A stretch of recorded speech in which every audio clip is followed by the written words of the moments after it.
Bo'pti ona, yaxshi o'tiring, men ketdim. Hey bolam, shoshma. Ha? Labbi? Ishga ketishingdan oldin menga $200 qarz berib ketgin. Qarz? Ha, qarz. Nima qilasiz shuncha pulni?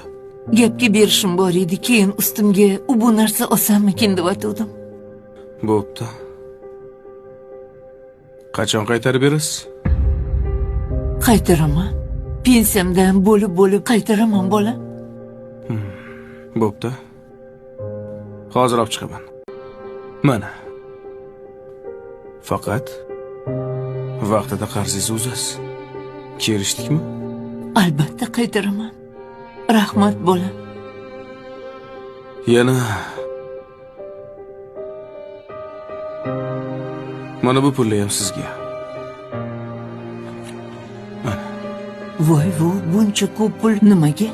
Men sendan faqat $200 so'ragandim. Bu meni qarzim. Seni qarzing? Bolaligimda kasal bo'lganimda uxlamasdan chiqqansiz, esizdami? Uyqusiz o'tkazgan tunlaringizni haqqi. Bu pullar shularni bittasiga yetsa koshki edi. Voy bolam, puling o'zingga buyursin. Men mingdan ming roziman. Menga sog' salomat yursang, shuni o'zi katta baxt. Ha, onam. Meni yana bitta qarzim bor. Yana qanaqa qarz? Bu qarzni hali ko'pchilik uzolgani yo'q. Bilasizmi?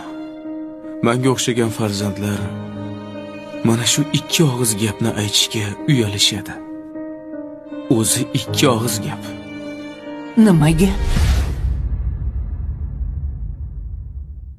Sizni yaxshi ko'raman degan gap. Men ham seni yaxshi ko'raman. Onam, siz mendan qarz so'rab o'tiribsiz. Aslida haqiqiy qarzdor farzandlar emasmi? O'tinib so'rayman. Mana shu qarzlarimni bo'lib to'lagunimcha iltimos.